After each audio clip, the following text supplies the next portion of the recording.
Hi, everybody. My name is Chris Costa. I'm a town planner in Saybrook. Most of you are familiar with this project. This is a project funded by the National Fish and Wildlife Office of the Long Island Sound Future Funds Program. We started this a few years ago. Our partner, Peter Gillespie, Abby from Westbrook. We have our friends from Westbrook, and then Dave Kozak, who was involved with this from the beginning, helping to write the grants and helping to supervise the project. So tonight are some of the initial findings from this study. You've been getting some emails here and there and saying there's somebody out in the marsh, it's okay. And so I'd like to turn it over now to the Woods Hole group and Bussin O'Neill. And Sean, I don't know if you want to take over and do the introductions on your part. Yeah, thank you, Chris.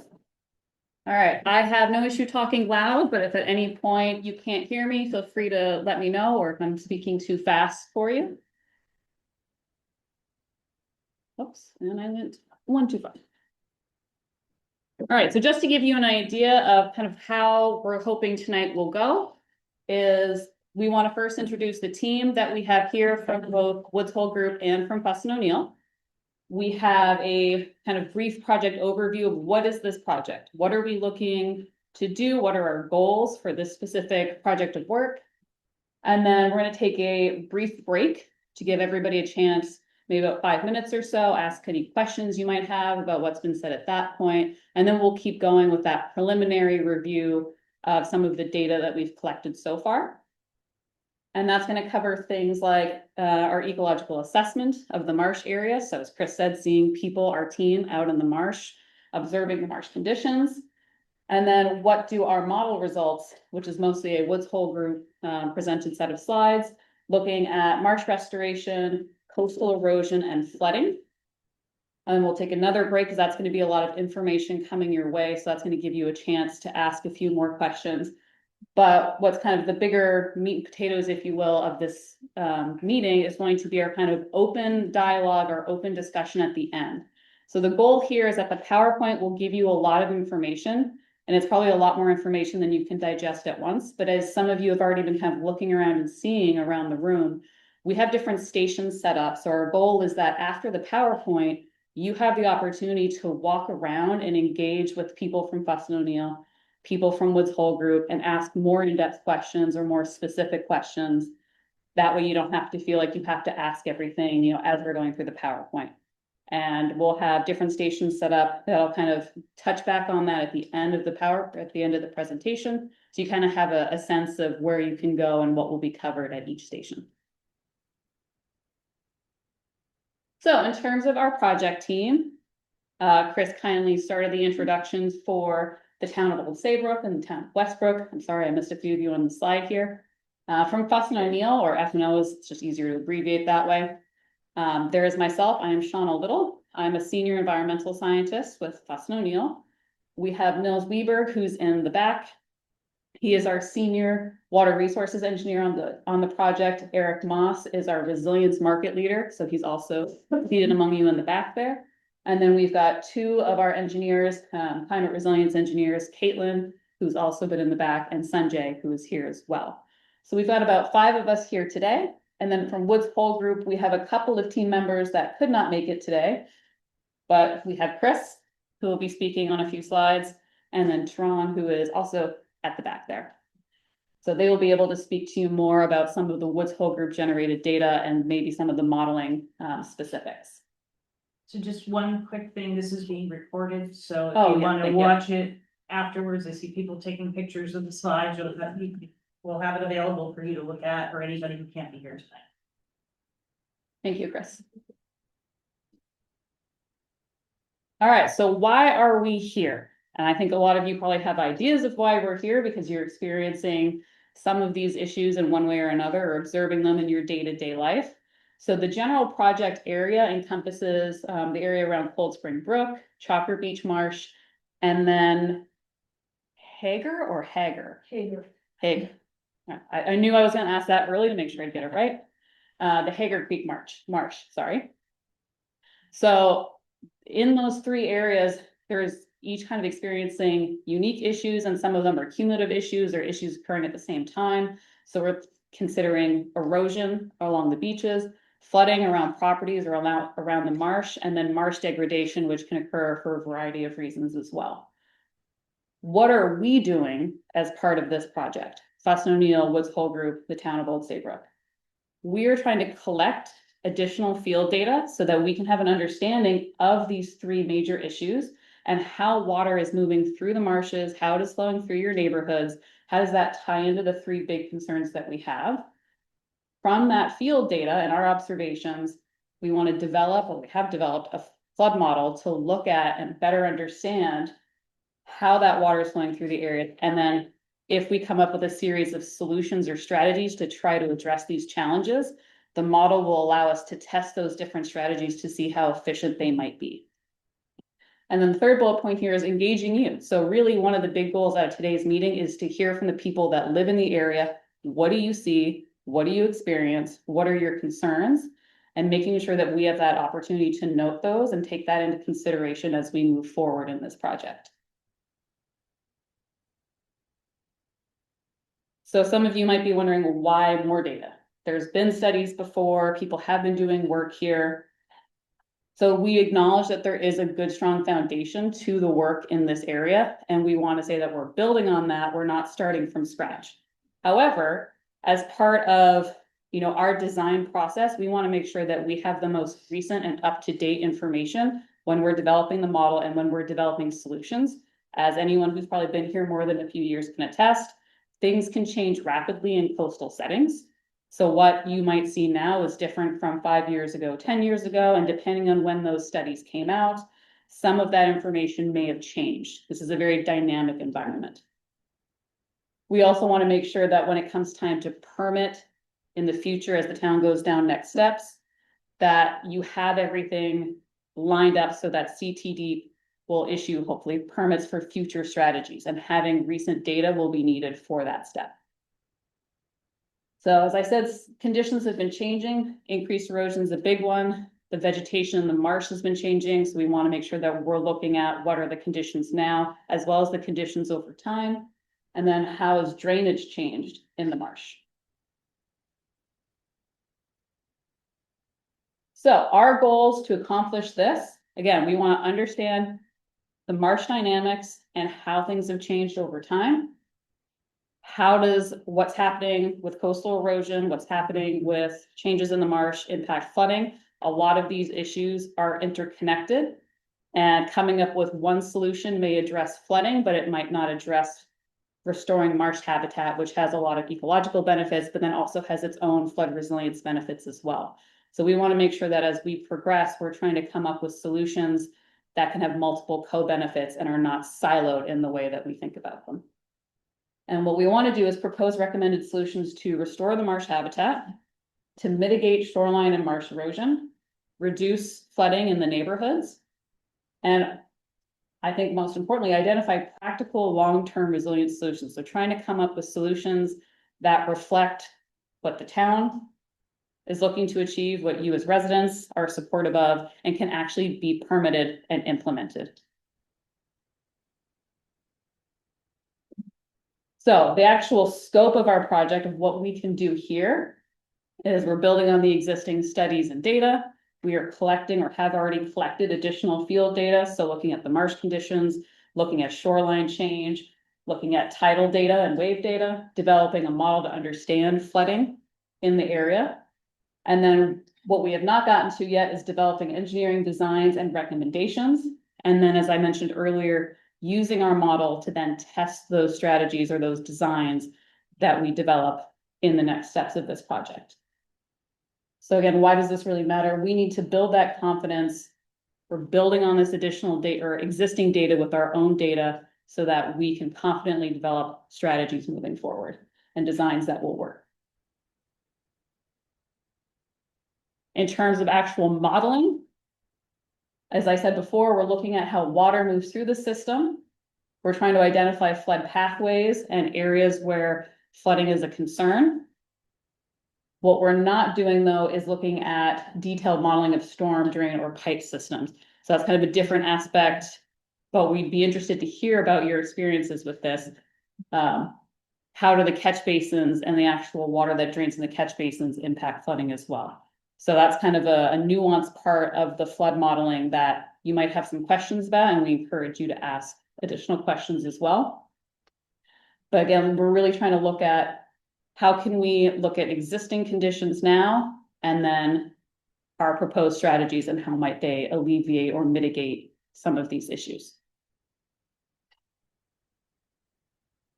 So this is our first of two roughly 5-minute question breaks. I say 5 minutes just to make sure that we do have enough time to get through the kind of more data meaty slides, and then also that everyone has that adequate time at the end for that open discussion. Is there anyone that has a question right now about any of the project goals or what we're looking to do or have done? Yes. The pipe that drains Chapman Beach Marsh, with tide gate, Yeah. that analyzed as part of your? Yes. Okay. Yep. Thank you. Questions of specific situation that can be asked afterwards. Yes, if you've got a specific question about a specific area or something that's not maybe more broad in nature, we definitely encourage you to grill our staff at the end. Yes, Chapman Beach Marsh, or the Chapman Beach Marsh area specifically, how many watersheds emptying through that marsh have been determined? do you know that? I offhand? don't know, and no, More than one? Do you think? Sharon, do you know the answer to that I question? think, we can get back to you, but I think it's more than one. Yes. Hmm? We can try.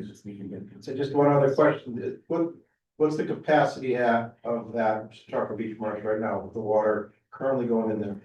That been determined how much of a capacity? I mean, Chapman Beach Marsh is a large retention pond with a 24-inch pipe that just attenuates the water. What's the limit of that marsh? Is it at its limit? Is it over its limit?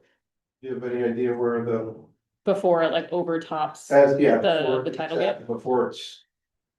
I mean, it's everything with that marsh, but. I mean, to me, that marsh is not a marsh, it's not a tidal marsh like the two east and west marshes, it's a retention pond. Yes. So do we know what the capacity is currently of the water going in there versus how much more capacity it could take? Has that been determined?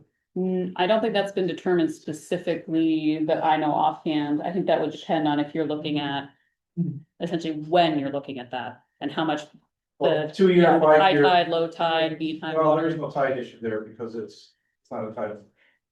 So that gate's locked open, so the tide does not impact that marsh. 2 year, 5 year event. Do we know what the level of that marsh is We, currently? yeah, well. Sorry. So- I don't know if we're getting ahead, I'm just trying to. we do have an Okay. animation that That's fine. shows how that marsh fills it. I just don't know what the specific, like, if there was a percentage of how much that could handle.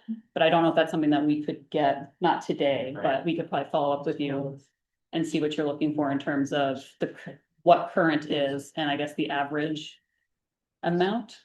Thank you. Yes. So if I have, photographs, videos of floodings related to my stream, Mhm.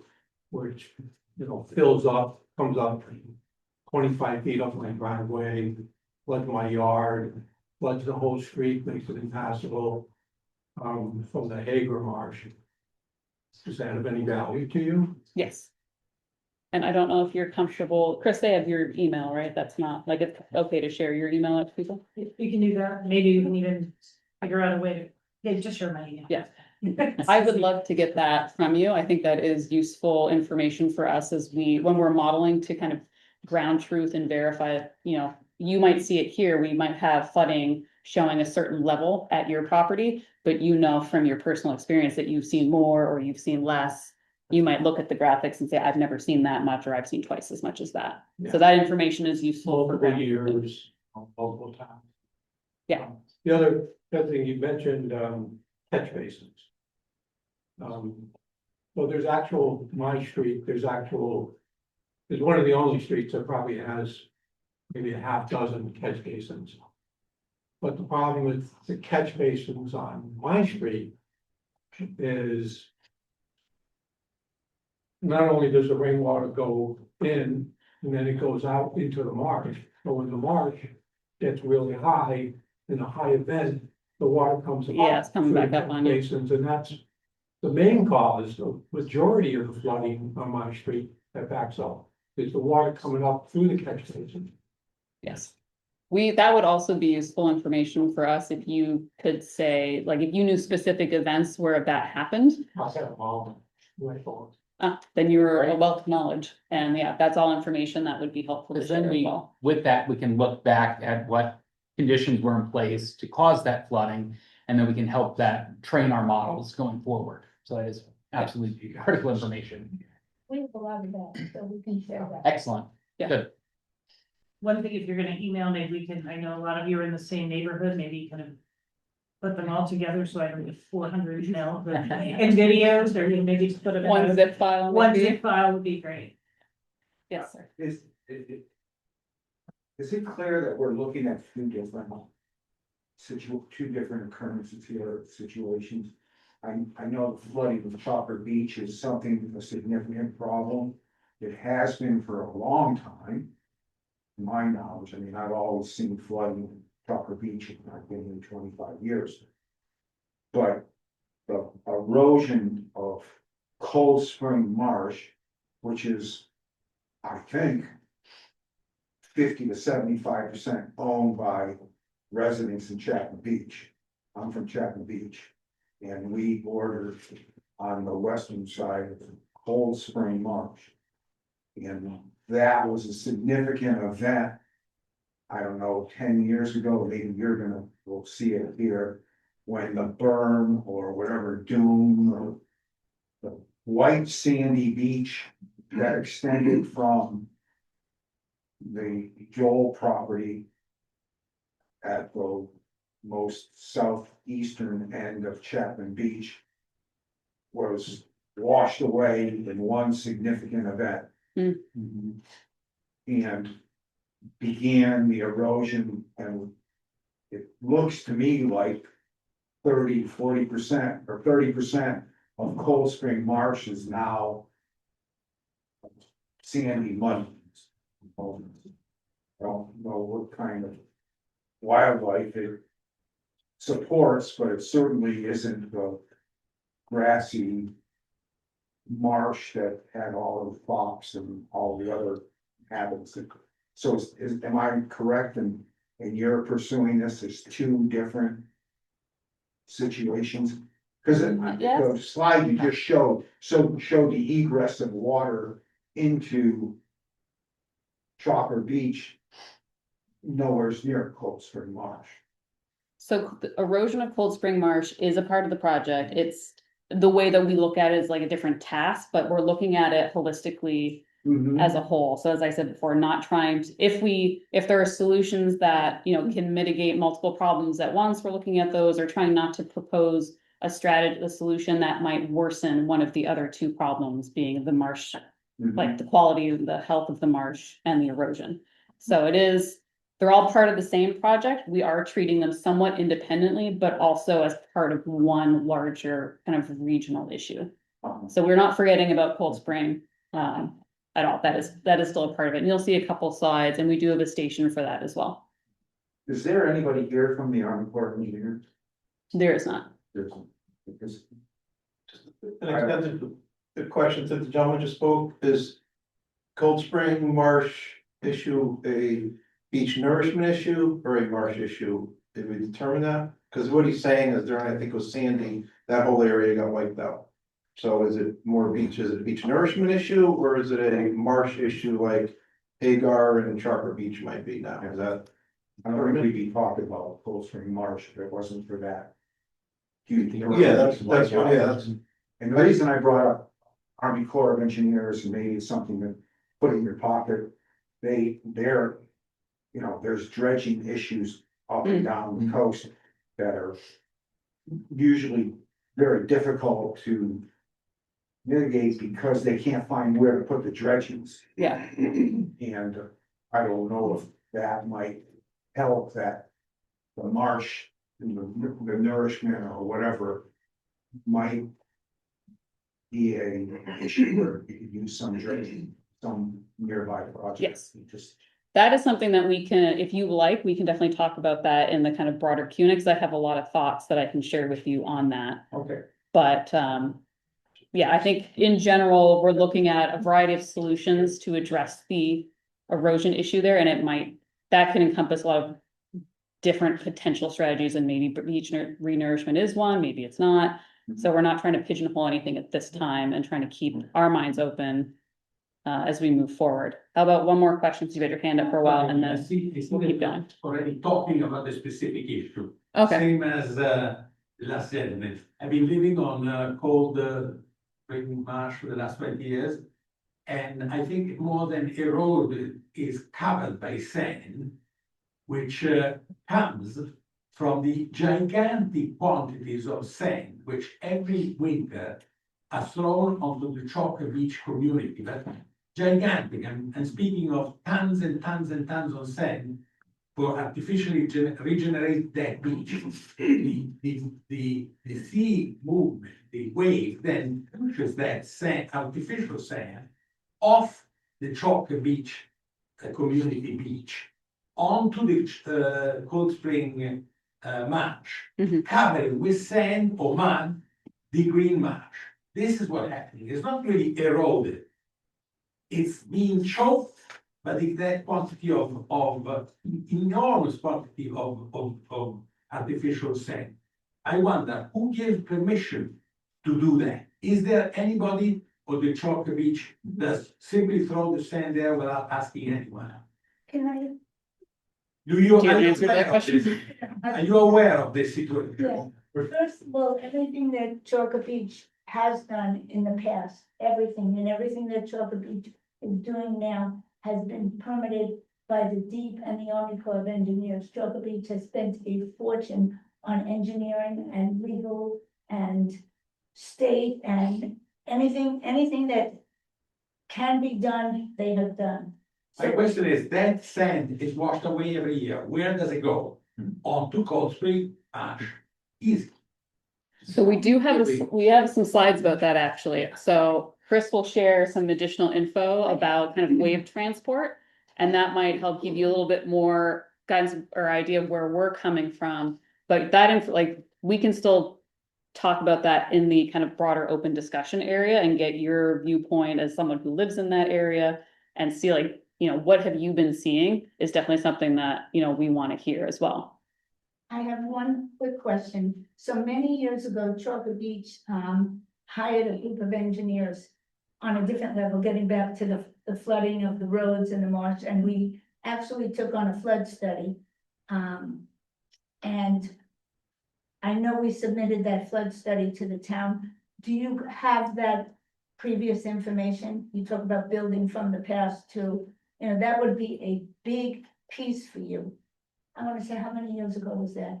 Has to be about 15 years now, but it was an actual flood study that we did. And that might help if you have that. If not, we could probably get our hands on it as well. I think you shared that with us, right? I'm pretty sure I shared it. I gave them so much information. Well, if it helps, we can. It doesn't, yeah, if you want to put it in that one zip file that you send to Chris, then that doesn't hurt as well, just to make sure it's comprehensive. Just for the sake of time, I'm just gonna request that we keep going, because I think there are a lot of good points coming up. Questions we're gonna be talking But yeah, about, so. we do have more slides for you that I think might give you either a different question or answer some questions. But I think you're gonna stand up, yeah. I regret my choice of sitting. So I know we have a lot of data, and using existing data is critical, but collecting our own data for the models and how the models operate to make sure that we're starting off at a good point to model what happens in the future is critical. So to look at how the tide is flowing through these systems, we put water level sensors in Hager, in Cold Spring, and also 2 in Chalker one right next to that tide gate and one farther inland.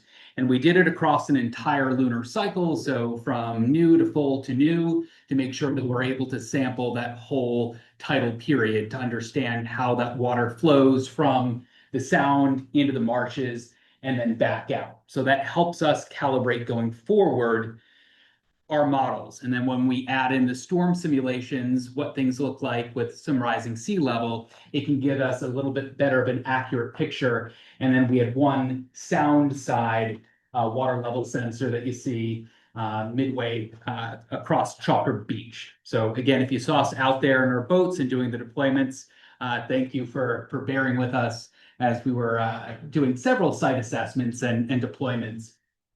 So the tidal flow, obviously with Chalker, and to your point earlier, we have that tide gate and there was some obstructions, and to really understand if it was effective, those two water level sensors upstream were incredibly useful. So limiting that performance was the sand blockage that we found, the channel shifts, which we're going to see by satellite after Sandy. There were some significant and remarkable changes over that. And then in large enough coastal storms, it's over top completely, and you have a free pathway up into the marsh system.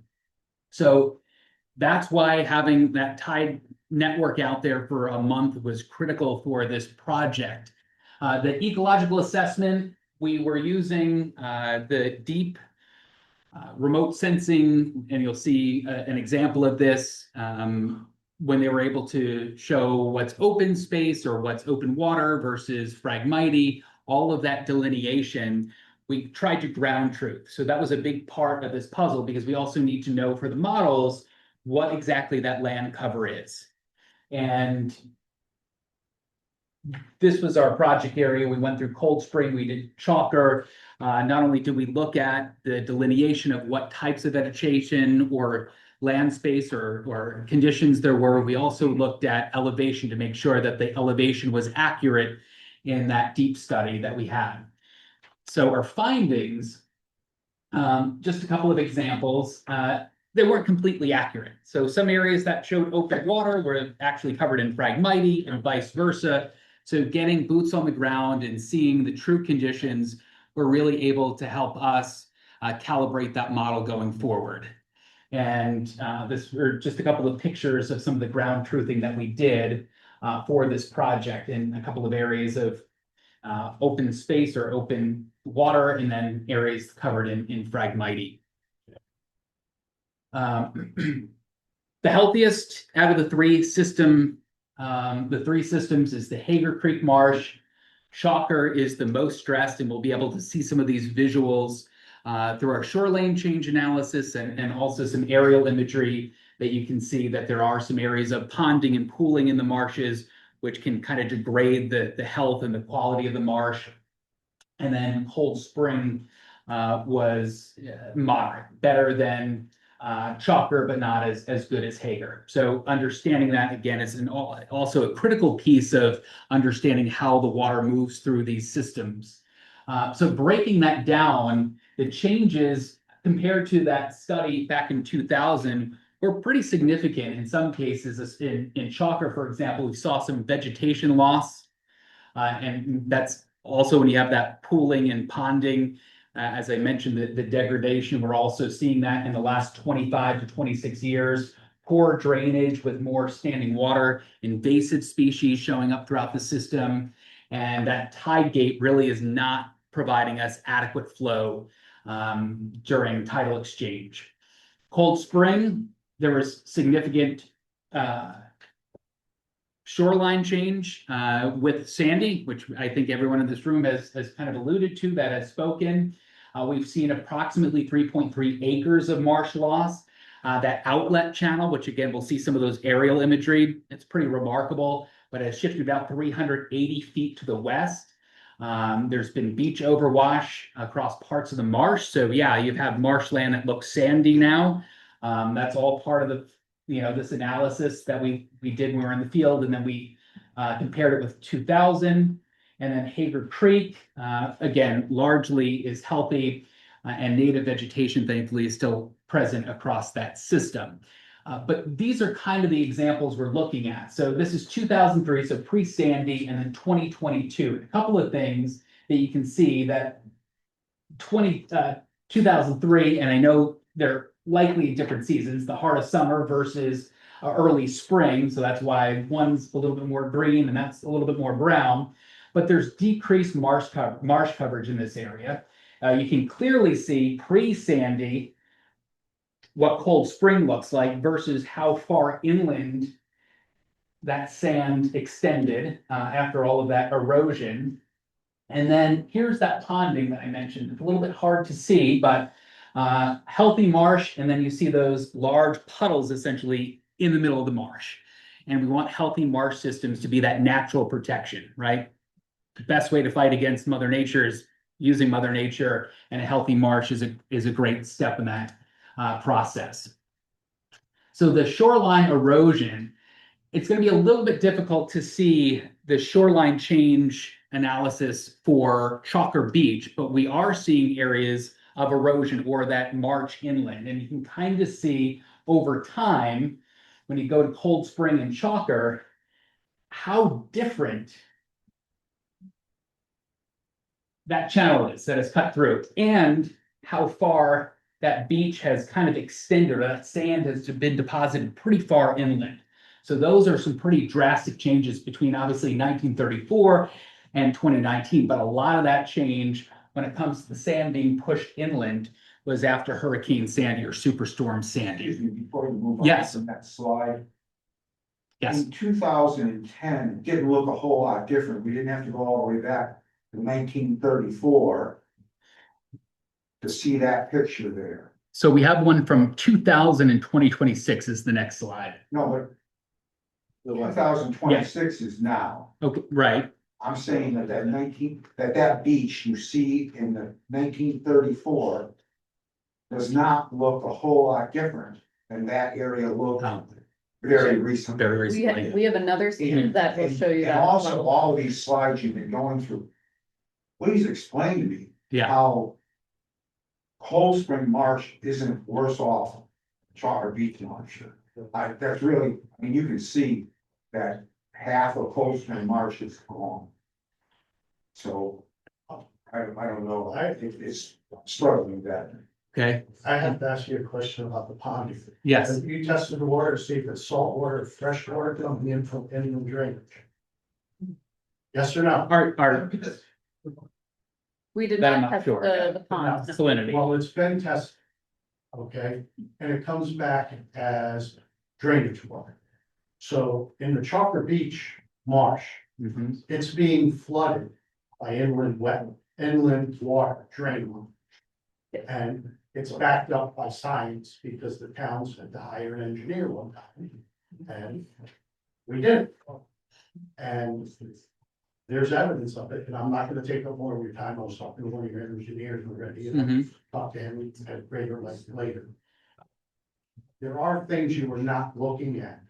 She was talking about erosion.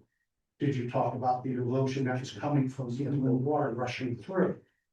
The volume of water coming in, not from the sea, but from inland. And that hasn't been looked at because it hasn't flooded for a year or so.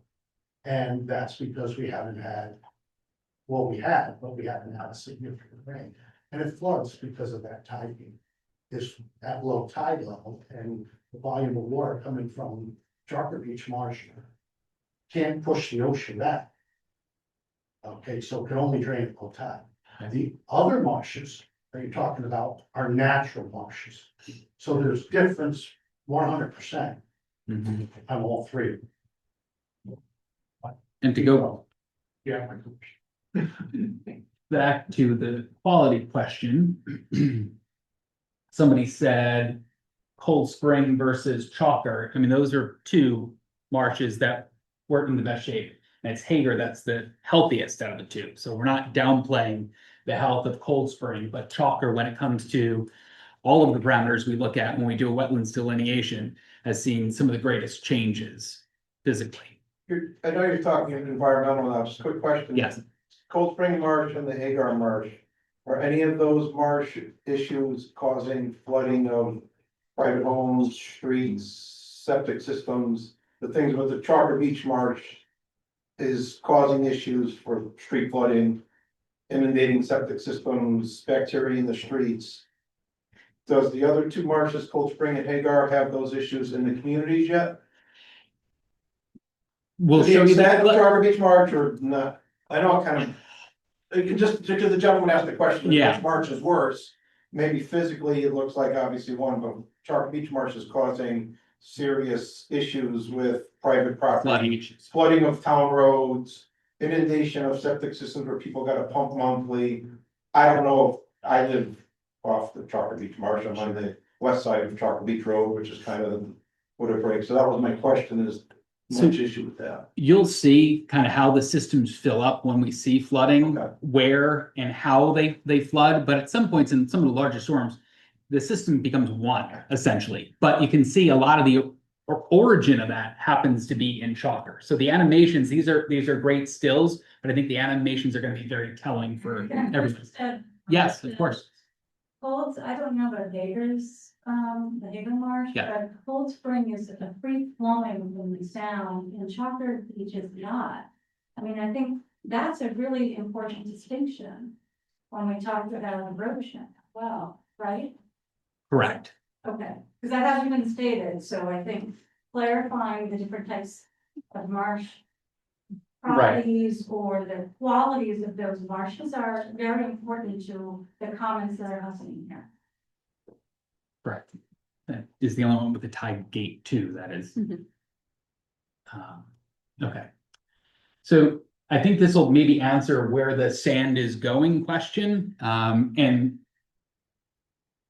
we had the units and the values, but it's a little bit complicated. If you see the blue and the red coming together, that's an area of accretion or where sand will deposit on the beach. And the size of the arrow is proportional to how much is moving. So the greater the arrow in size is a larger volume of sand that's moving. And again, area of accretion, and then you have areas of erosion where you have, red to red to red. So those are the areas, and the shoreline change analysis, you can see another image of that, but greatest area of erosion, you can kind of see here, and then areas of accretion right through Chalker Beach. When you look at this, you'll say, well, the shoreline certainly looks stable. And maybe this would help with a dune nourishment project, and it certainly could. But the shoreline hasn't changed a whole lot when we look at these projects. We have seen shoreline changes that are a lot more significant. But that isn't to say that the dune isn't going to be affected during larger storms, right? So the fact that it may be a little bit more stable than other beaches in project areas that we work may be a glimmer of hope and a bit of positive news out of all of this. The greatest change certainly is what we're seeing here at the mouth of Cold Spring and where you have Chalker at the tide gate. Can I interrupt you? Yes. Just in case the people at the back can't see, there's a lot of overlapping colors and the colors represent different years where we're kind of mapping out shoreline change. And then we have another slide that's next that is a more zoomed in version that you'll be able to distinguish those different years more. Exactly. And these are some of the graphics, I think, There's a over graphic of there. it as well. Perfect. So you can be.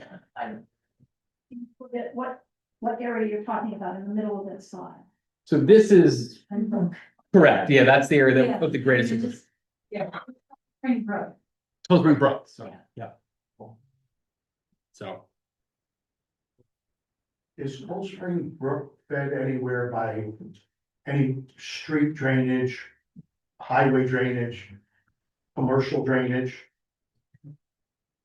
There's overland flow that enters it, but do you mean like a discharge, like a strict point discharge? Chalker Beach Marsh has a bunch of drainage pipes coming from the state, coming from inland development, stuff like that. Does Cold Spring Marsh have the same thing? No, No. Just a little. it's a free flowing marsh, again, It's very tiny. I don't know what the correct terminology or something. Okay. Thank you. Yes. I think it's clear though, isn't it? Can we say that the Cold Spring Marsh situation is more of an environmental problem to the marsh, of the marsh being buried in phragmite or sand or whatever you wanna call it. Whereas the Chalker Beach Marsh is more of an economic issue that is causing this fallacious flooding of Chalker Beach. Well, that's all I can say. Well, I had a good question. Does the phragmites grow in salt water or brackish water? Or fresh water? Brackish. Brackish. For sure. Yes. These are just the zoomed in since it was a very wide view, but you can kind of see a little bit better. Sean mentioned the color coded years that we analyzed for the shoreline change analysis. The tighter these are together, obviously the less change. In some years there's more accretion, other years there's more erosion, but if we look at the lines, there isn't a whole heck of a lot of movement. And again, that isn't to say the dunes could be or aren't compromised during big storms. That's an important fact to realize. So flooding, when we look at the modeling and setting up these conditions, if you look at, let me see here. Is this I don't think that one's. not animated yet? Okay. So the present day flooding is fairly minimal when you're looking at the highest tides of the year. The king tides are the highest astronomical tides. This is where water reaches during those tides. The impacts in the neighborhoods day to day are fairly limited when it comes to tidal. Again, not necessarily precipitation and heavy rain events, but this is looking at some of those high tides and what you can expect when it comes to flood conditions throughout the neighborhoods here. Future, though, unfortunately tells a little bit of a different story as this begins to animate. You can see, again, areas really not affected as you go from low to high tide.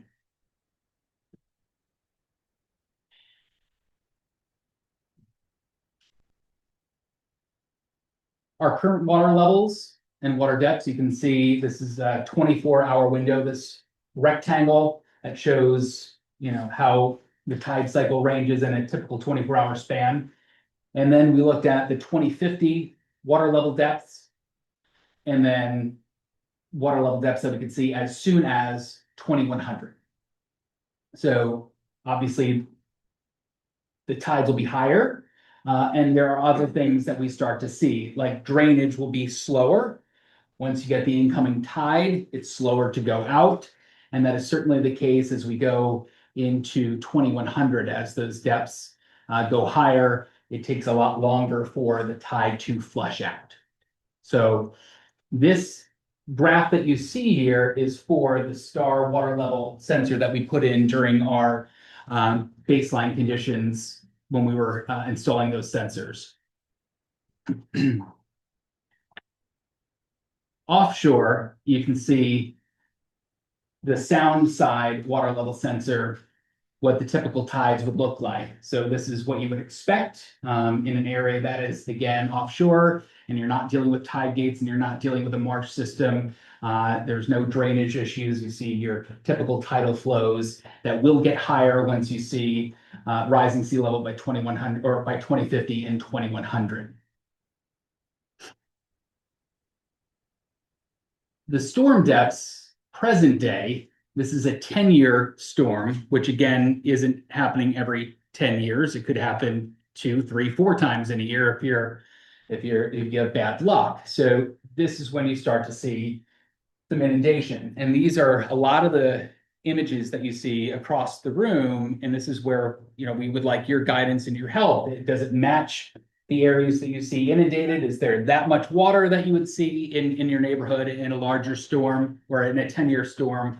And how do those depths work with our model? So The chance for this happening is about a 10% chance, but again, if you have a pair of dice and you roll a 6, you know, your chances don't change every time you roll the dice. So it's the same thing when you're talking with flood probabilities.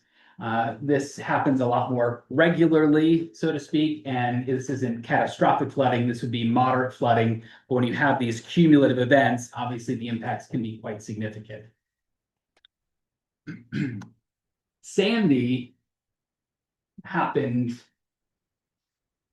going into high tide. That is when the worst of the surge occurred in this part of Long Island Sound. And typically, surge is maximized, storm surge is maximized when you have either high tide or an incoming tide when you are working with the momentum of the water that's already coming in. There were a couple of things that you can kind of see here. You have the initial surge, it kind of trailed off a little bit and then it pulsed back up. That's very typical of hybrid type storms where you have multiple rounds of surge. Unlike a hurricane, that's usually a quick hit. Hybrid storms, extratropical storms, like everyone knows a nor'easter. Nor'easters happen sometimes over multiple tide cycles, and that can kind of increase the damage potential when you have storms like that. And then you add in pluvial flooding or rainfall flooding, and that can be the threat multiplier. And our modeling did look at that. We took chalker, we filled it up with water, and then we introduced the tides to see how it would interact with a marsh system that's already full, because that's a critical component to understanding how flooding works in this community. But with Sandy, you can actually see that flooding stuck around for quite a while. And that was because of the hybrid nature of this storm. And you had that wind that lasted for such a long period of time. This is the animation. Yeah, this is the animation of it going from a low tide to high tide. And you can kind of see how the systems can actually merge together, where at the worst of the surge coinciding with the high tide, you will have water that goes from Hager all the way to Cold Spring. So that is the simulation of what it would look like as the storm were approaching, the water level comes up and then recedes back out. So your 2% chance of annual occurrence or a 50-year flood event, obviously the inundation would be higher. It would be a lot more widespread. So we'll play that out.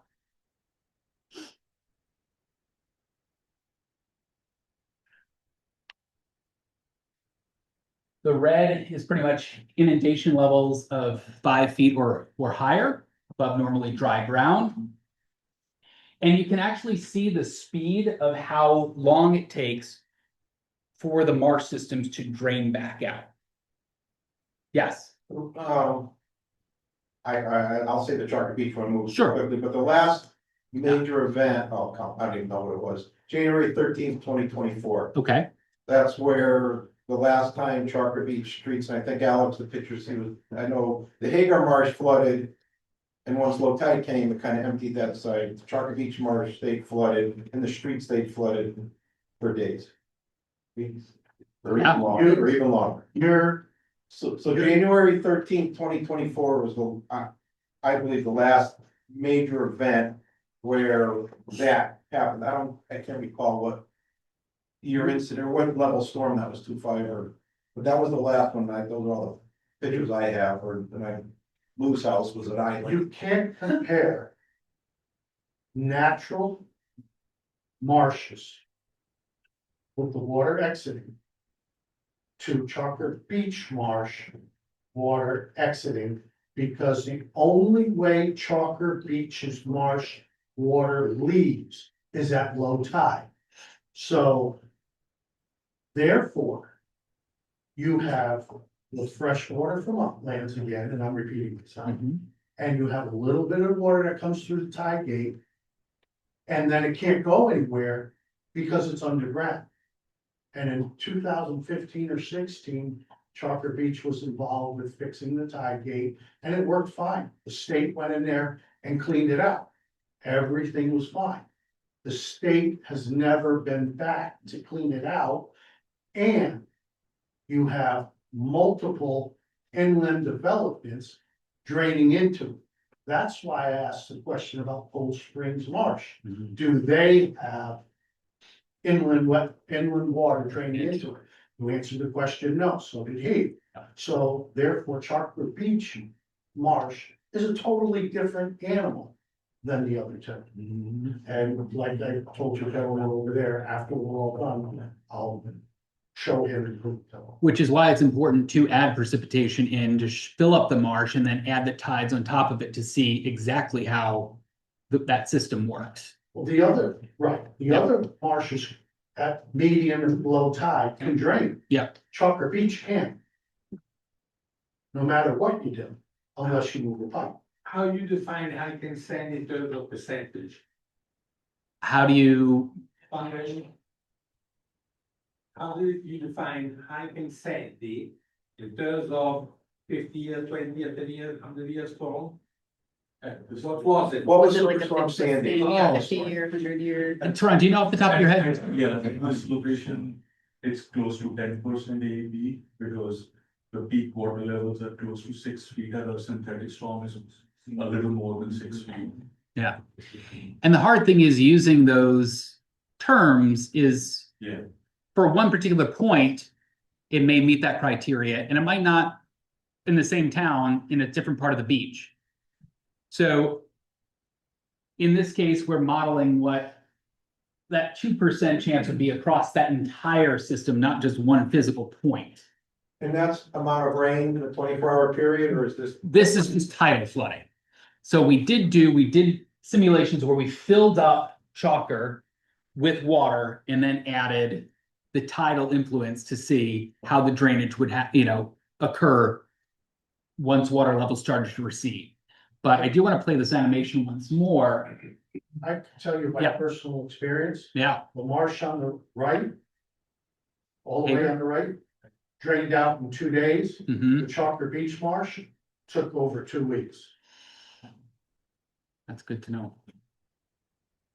okay? So after the storm surge and the high tides went out, they drained. Chocolate Beach can't drain. Well, I mean, you're, everything's draining through a 24-inch pipe. Yeah. Super Gold Cup with a pinhole in the bottom. Can I ask a question on the Cold Springs Road with looking at the various years? Given the amount of erosion, is it assumed that that water is going farther in, the flooding is all going farther, I guess, north or into the marsh than it would have happened back before that Saybrook rule? when you have less natural, Tron, do you want to answer that? yeah, we are modeling existing conditions right now, so it doesn't have the digital terrain from the past year. So this is just what happened in The current situation? Yeah. Current situation. Okay.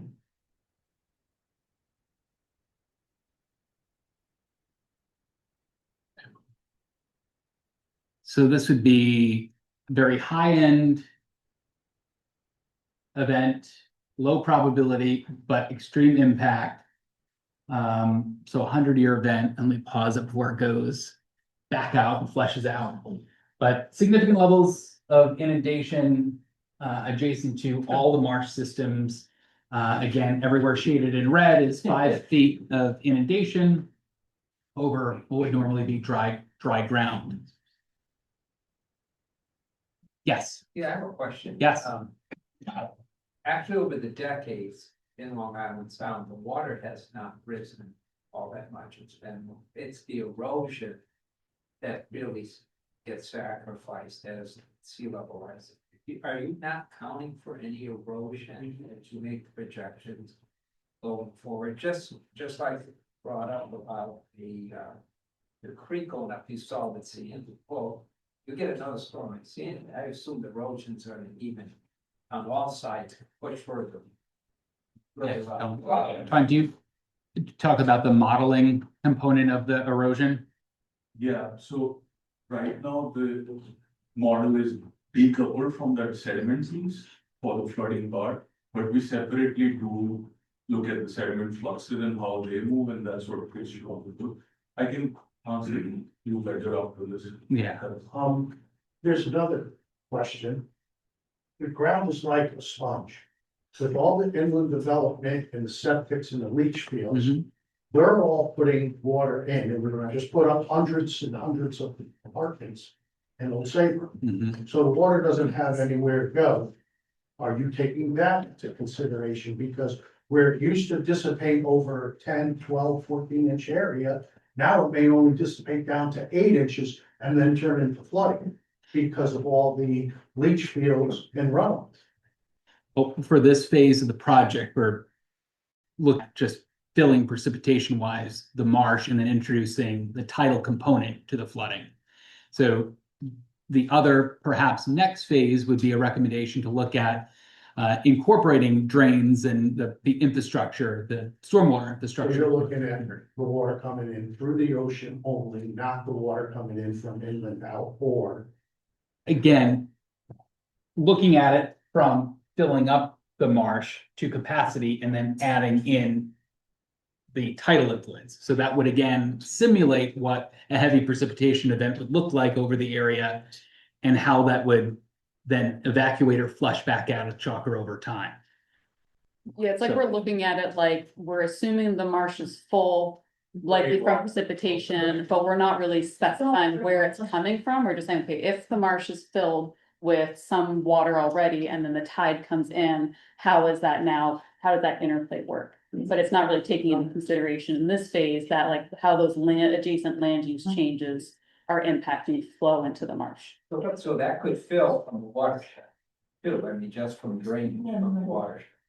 That's I what mean, we, you're just doing a maximum fill. We- It could be precip or it could be less rain, but with more drainage from different Yeah. structures. we don't necessarily simulate how we get there, Right. but we have that starting point of a full marsh and then we add in the tidal flood. Exactly. But Chalker Yes. Beach isn't impacted by the tide, that's why I'm confused.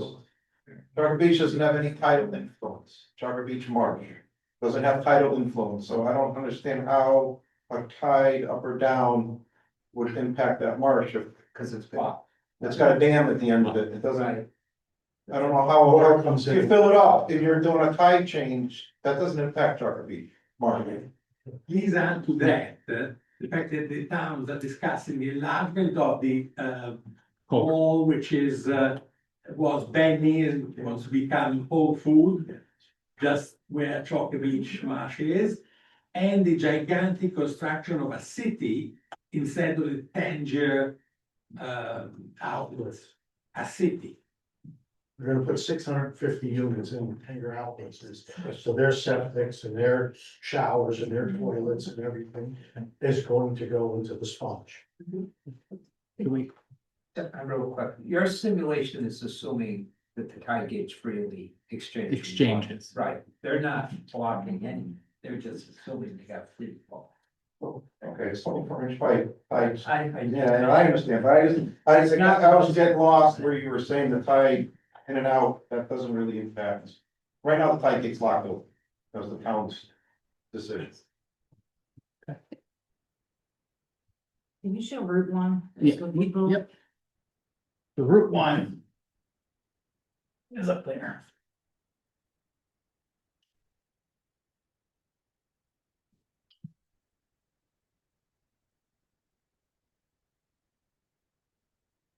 I mean, the model does handle versus the other two marshes, much slower drop in water from Chalker. And faster. And faster dropping water. Faster.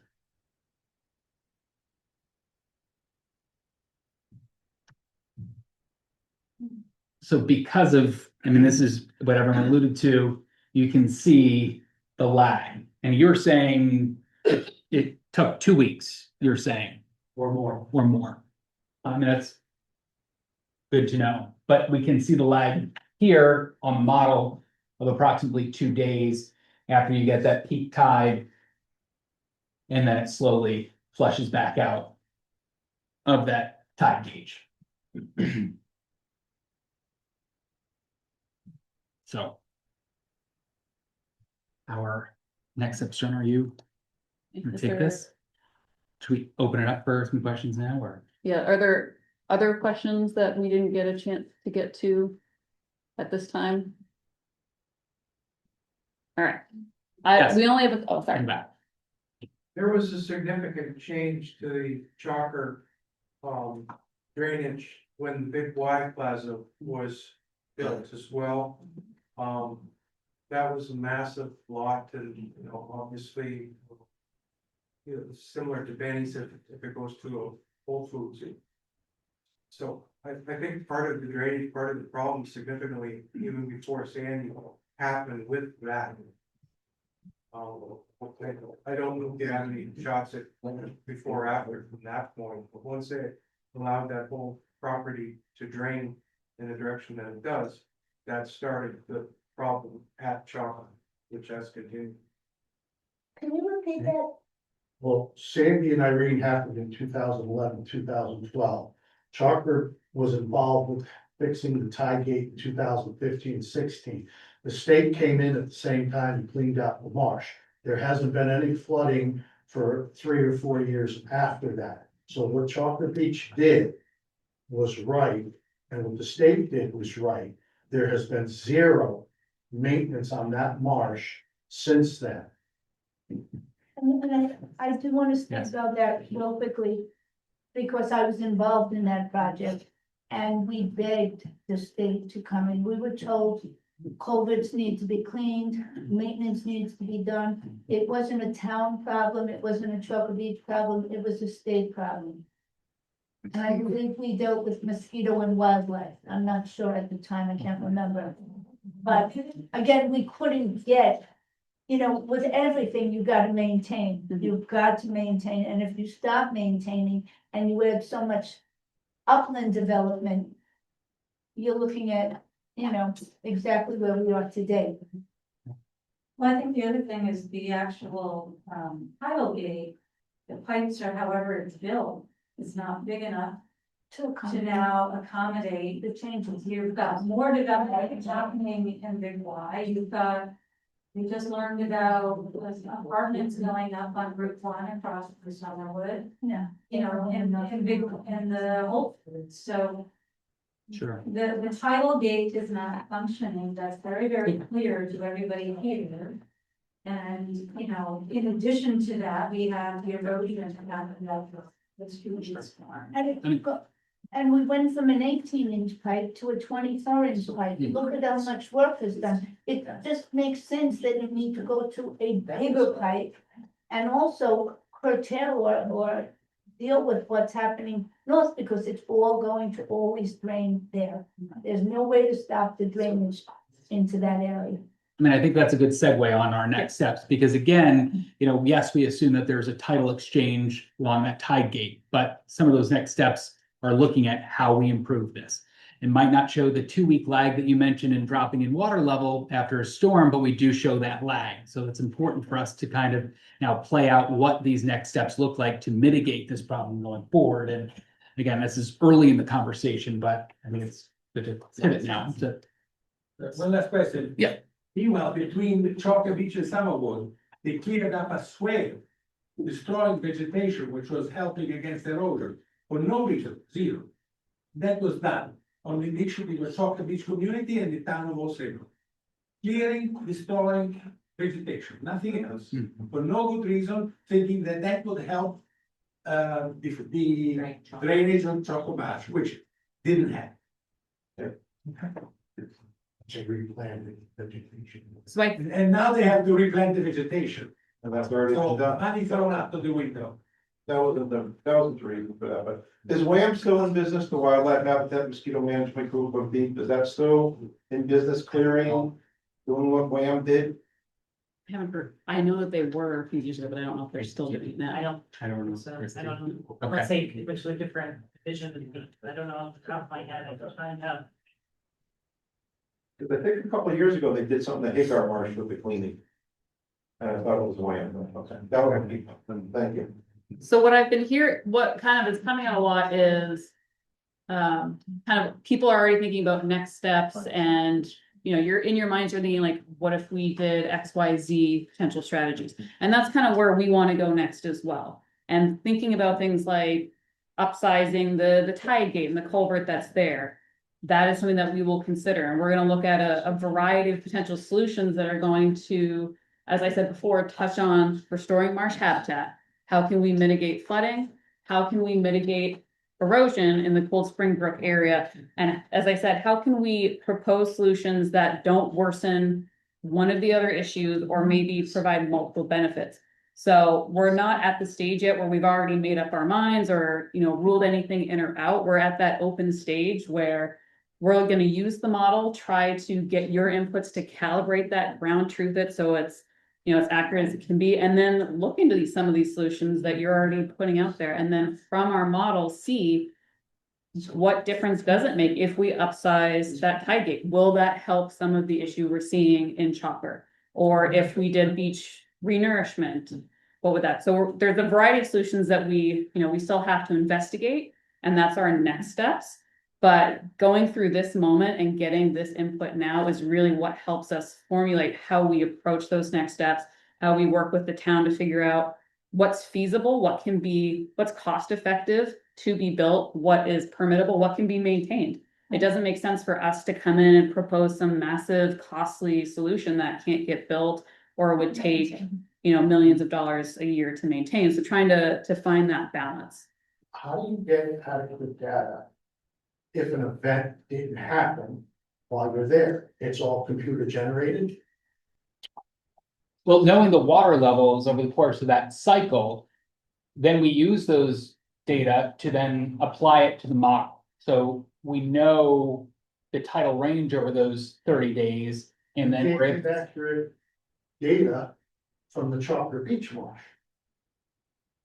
See, because the other two, again, are natural, flow in, flow out. Chopper Beach is not that way. So the only way you're getting data from that is you're inputting data, which wherever you got it from could be right, could be wrong. Yeah. You haven't taken data from an actual event. Where the other two marshes, you can take data from the tides. Because as Terrence said, Chopper Beach is not a tide affected marsh. Well, simulation, right? Is it simulated? correct. Yes. Correct. Yeah, so there are some limitations. We can't exactly replicate a storm event. If we had not that I would wish that, but if an event did happen while we had our tide gauges out, then yeah, we would be like, that's really unfortunate, but now we have data to show how this is actually impacting and playing out in real time. The next best thing we do is see what data does exist, if it does, or get input from people that lived those events who can then provide photographic evidence or firsthand knowledge that we can then use to kind of gauge and refine the model to reflect those conditions as best that we can within the period that we have. Yes. Question about your next steps and options. So again, you've got different types of, you've got the marshes where it's free flowing and then chopper that's not. So when you talk about presenting options plural and then deciding on that, I mean, there would be a solution for something like Hager and Cold Spring, they're free flowing for erosion versus pretty clear the situation with chopper, right? So it's options plural that we're even for, correct? Yes. Yes. Multiple options for each of these. Okay. So it'll be quite a few options. And what we want to do is use the model that we have to then test if we were to. No, I can't think of anything offhand. If we were to implement one of our solutions, how does the model say that the marsh would respond to that? And then go from there and compare different trade-offs between the design options. So as I was saying, does it, help reduce flooding in one area, but it just sends the water elsewhere, and then we don't want to propose that as a solution. One of the big bullet points out of this is this last one here. So all the solutions, we're going to start the process and immediately throw out the ones that we don't even think are feasible. Like we can't do it from an engineering perspective or from maybe a flood model perspective. And then the ones that kind of clear that first pass, we will come back to a second public meeting, very much like this one, sometime in the fall, and then present those to you for your feedback and see what is the public support for the different options that we have come up with. So this is not like a one and done meeting where you're gonna find out in a couple months that we're finished and we're done. There's another opportunity to weigh in. Sorry? You're not working with a budget constraint, just any option, right? Well, I think the town might disagree on a budget constraint unless they wanna fund us in perpetuity, but the project was designed specifically to evaluate multiple options and with the idea that we would present those to the public for some input. So that was kind of part of, the grant in the first place, was knowing that that was gonna be part of the process. So interestingly, in those very pictures, you see the mountains of sand that every winter Chocolate Beach Association drops into the sound. That's not true. We don't bring sand in, sir. We don't bring any sand in. What is it? It's all burned from the sand Dug from the ocean out. No, it's not dug from the ocean. From Existing from sand. here, it's pulled out. All exist, we don't I bring any sand. see gigantic caterpillar working there, so. Yeah. A quick question, Yes. when you're done with your contractual deliverables, how close will we be to a shovel-ready project? I wanna say it depends on what you think is close. So we're gonna present, What's what? it depends on how close you think is close. It's not gonna be that there's Just give me a percent. 30, We'll be at 30% when we're done? yes. Wow. So that's Got a long way to go to get to a shovel. 30%, it'll be multiple solutions that are 30%, and then it will be the kind of the next step is there's a lot of additional data, even though I know we're talking about a lot of data here. But when at the end of our contract, we have provided the solutions that, we're saying these are the most likely or the most beneficial for the town to further investigate. There's gonna have to be additional work done, likely with survey or wetland delineation, like additional info potentially that CTD would require for permitting on the specific solutions. So Right. when you're really getting down into the nitty gritty of we're gonna take solution A and really get a feel for how it fits in the space and how it is designed in that space, and then, okay, what are the impacts to the adjacent properties, like that's then getting into the permitting level, and that's kind of your next stop before you can then build it. So what percentage is shovel ready in your normal project? If 100% is the project is done, and yours is 30% at the end of yours, what percentage would you say then is shovel ready? 60, 70? 70 is usually, 67. Yeah. So we're not even halfway there then after this? Is that right? it's kind, yeah, it's like a weird way of phrasing it, but it's like, that's kind of the increments, it's like you do the 30 and then you go from 30 to 70 and then 70 to like building it in the ground. 10 years down. Can I just ask? Water, it's like heat flows the cold, water flows to the lower. If the belief is that Chalker Beach Marsh is causing the flooding in Chalker Beach, not Cold Spring, not Hager, and you've said that Chalker Beach Marsh is different because it's not affected as much by in your modeling, the water level in Chalker Beach Marsh is above. Is it above the other two marshes? Yes. Yeah. So I'm just saying, if you went out, if you, in your modeling, if you went and Shot elevation. shot elevation is the water level holds in Chalker Beach Marsh above the other two, because I'm trying to understand how to calculate. Yes, if you shoot an elevation in the Chocolate Beach water level that goes through the trash gate, it's 12 inches higher than the high tide mark in front of Summerwood's condominiums at a full moon. Okay, but have you guys seen that? Do you guys have that in modeling? I mean, you gotta, somebody's gotta explain how a tide gauge works. If it's not at a higher level. Tron, do you wanna? Can I actually interrupt? Yes. So that is a great question, Yes. and I know Tron is probably ready to answer you. In the sake of, I want to give everybody the chance to be able to like interact and speak up in the way that they need. We have very educated, like experts in the room that I don't think are getting the opportunity to engage with you people just because the setup of the initial presentation. But the open discussion that I'd like us to transition to is a great opportunity to have those dialogues where, you know, people can be interfacing at different spots in the room. So what I would like us to do is move to that point, and the difference, I'm just calling them stations as kind of different places that we can stand. But it's trying to organize the experts on that topic in the space.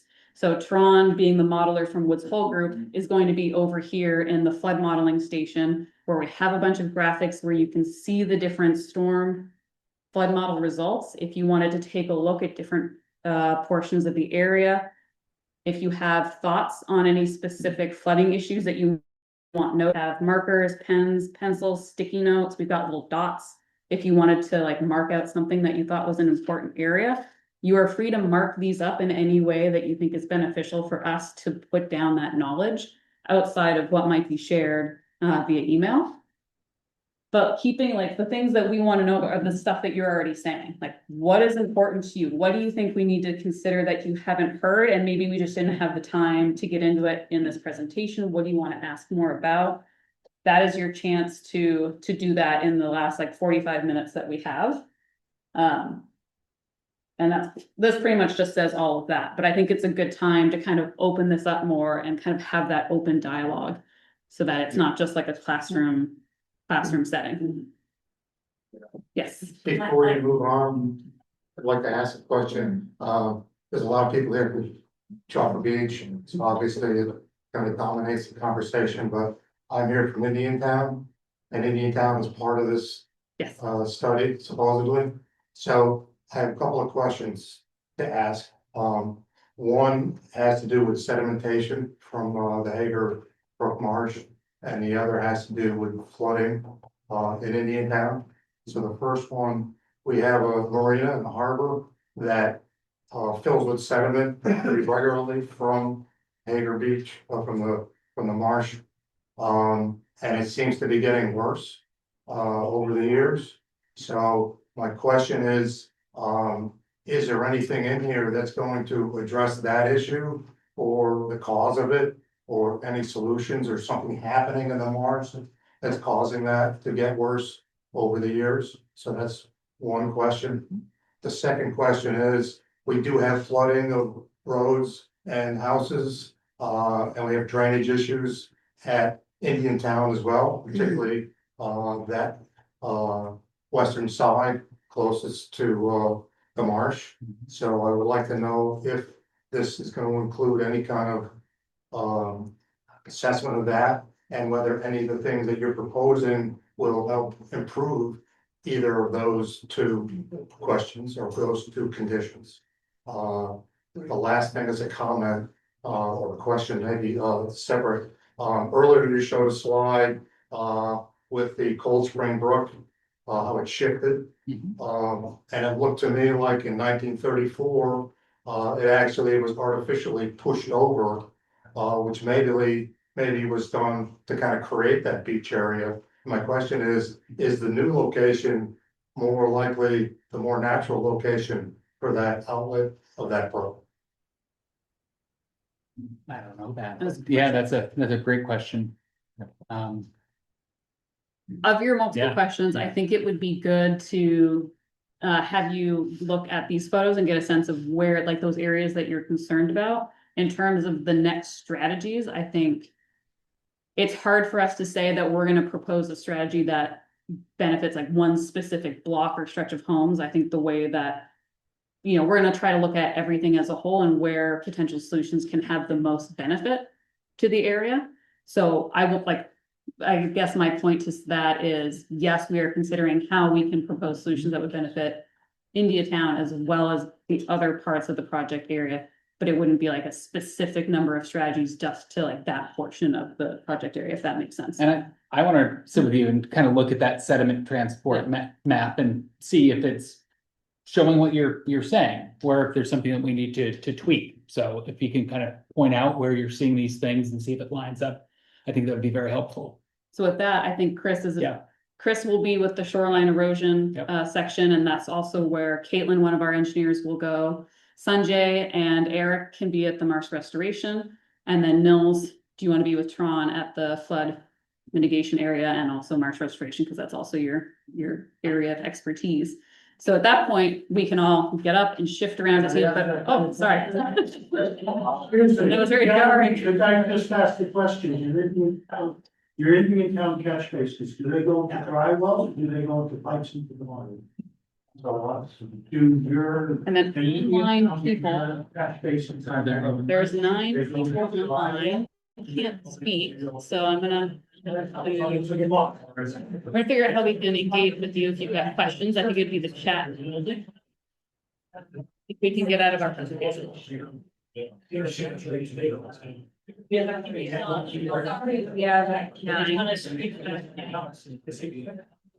All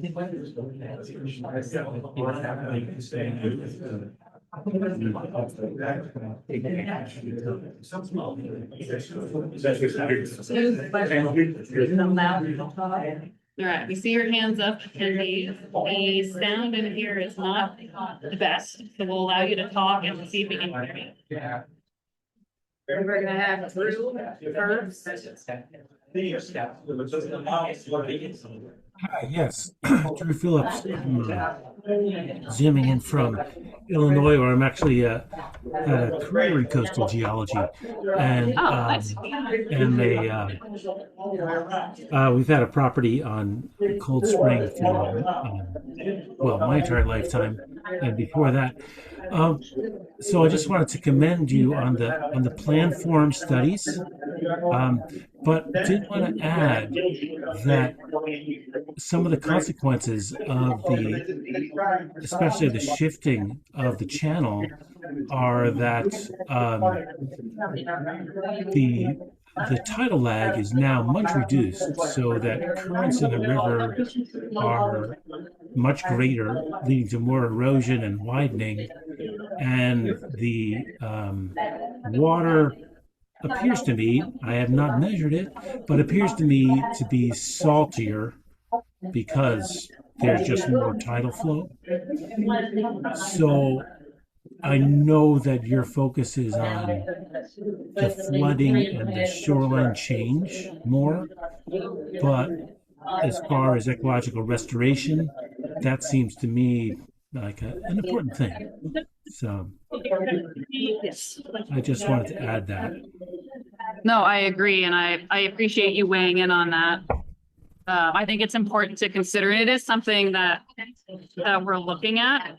And as we move forward in our strategy development, I know you can only see top of my head. I'm sorry, it's the way the owl's set up. Yeah, that's right. That's right. Yeah, we want to look at, like, we do a lot of marsh restoration projects. That's definitely something that experience.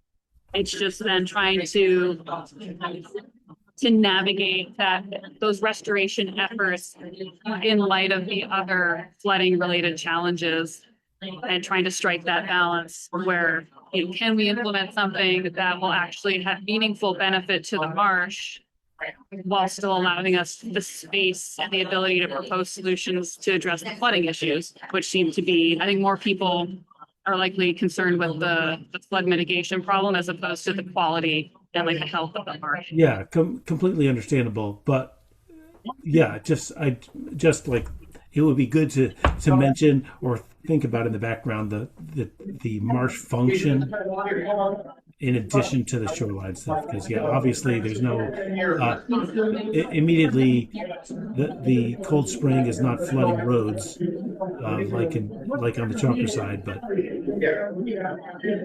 it's important in the broader perspective. No, that is an excellent point. Yeah. Okay. I mean, I had another comment, but I can't remember what it was, so that's enough. Well, I will. Although, is there a way to provide feedback when I remember that comment? Yes. Chris Costa is our connection. So essentially everything for the project goes through her, and then she sends it to us. Okay. I have her email, so that should work. Just give me 1 second. Sure.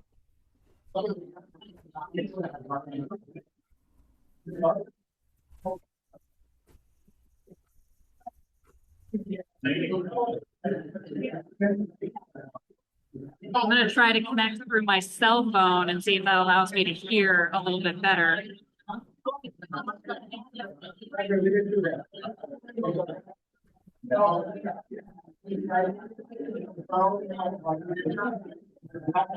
Right. Somebody speaking again. Okay. Yeah, the owl is great until more than two people talk. Is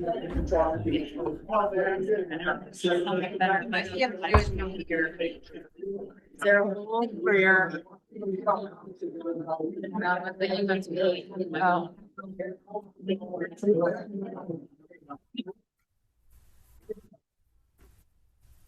hope I was able to answer your question. Okay. Yeah.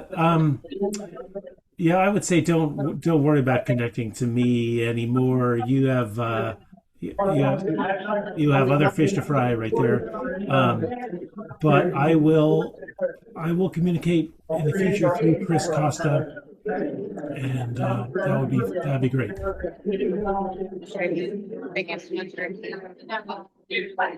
Thank you.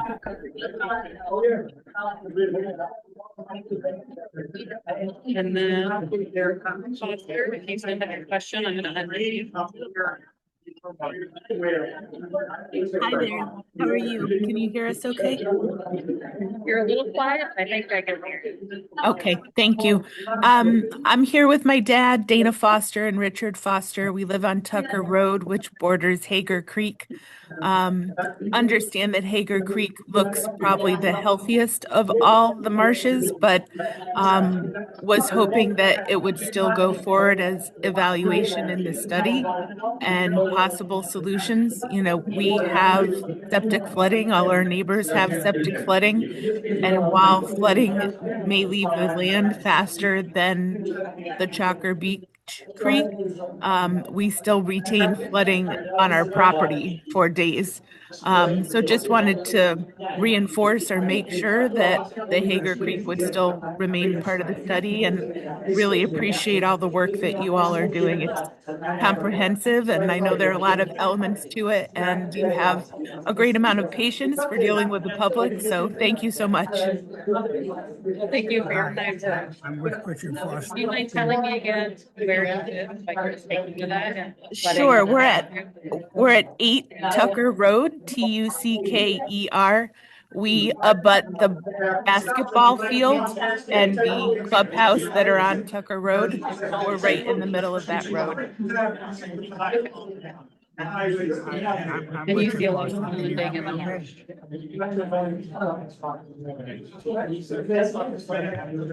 okay? Hi, I'm Richard Foster. Can you hear me okay? Hi, can you hear me?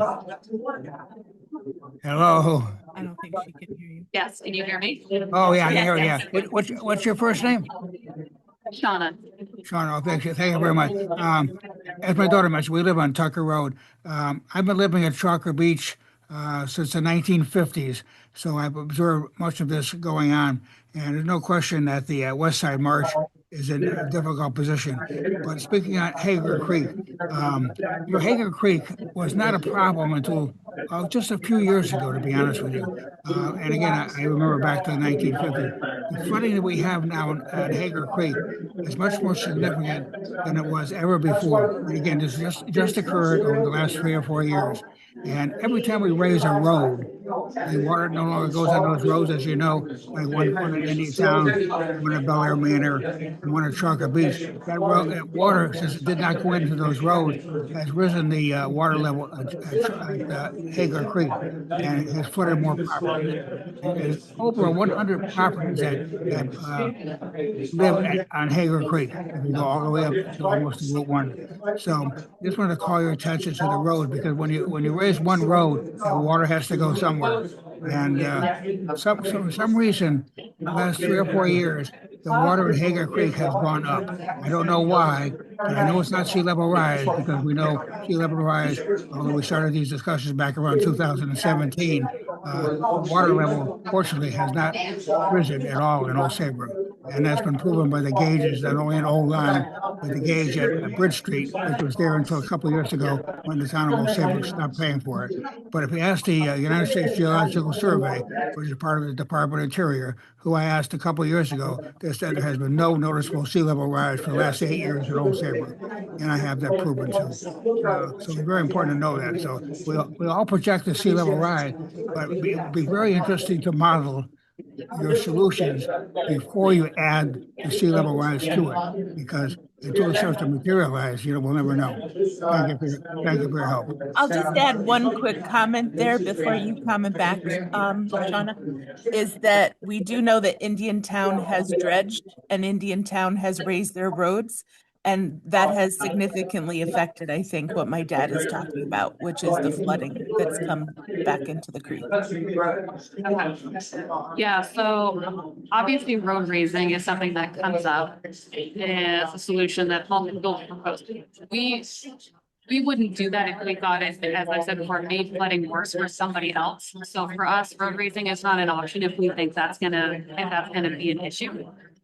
For the sea level rise part of it, 100% agree. You're not looking at sea level rise being a major contributor to the changes that you've seen in the last 3-4 years. The big reason that we factor in sea level rise, and this is something I wanted to say, but just didn't really get the chance in the PowerPoint, was there's kind of two different reasons. One is the inaction or no action approach, which is okay, it's just based on what we're seeing in our model. If nothing changes and no solutions were proposed, this is what it could look like as soon as 2050 or 2100, and that's based off of Connecticut sea level rise projections.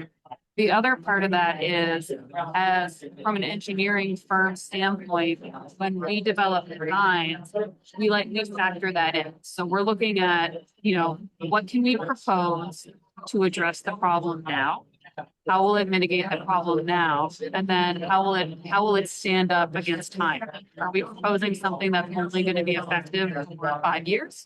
Or is this something that can handle what we think sea level rise conditions will be 2050? So how resilient are we making our strategies to future changes? So the sea level rise is that's what we use a lot. Okay, let's make something that's going to stand the test of time for at least a little while. You can't design something in 2100 that might be a little difficult because so much can change in that time, but it's good to know that that's what the projections are, and that's what the current science is saying.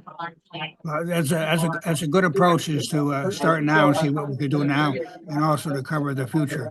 I've studied many of the European models, as well as that in Venice, and you can see Venice is a much more elaborate system because of those dikes. But it's good to start now, as you say, and then project where we're going. Maybe there is some solutions that could be provided soon, as well as something for the future. But I appreciate you. I appreciate what you said. I think you're doing it the right way. Thank you so much. Do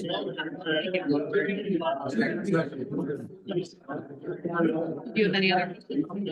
No, I think we're all set. We appreciate it. So we should send a note to Chris Costa to get copies. Yeah. Okay. I think, I'm not sure how she's gonna send or make things available. I can double check. Okay. Thank you. Thank you.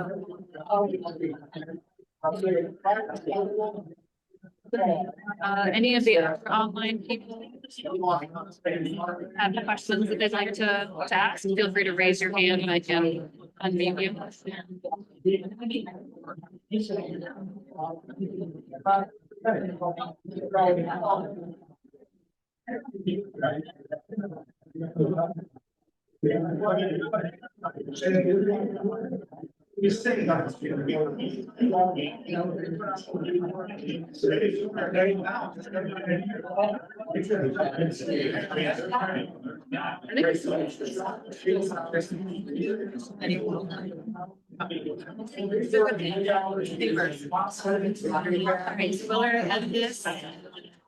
Already on this, I don't know if they're in. Elena or John, this is kind of your last chance to ask a question. Yeah, and the recording, but it's a recording, so you'll be able to rewatch the PowerPoint again at a later time.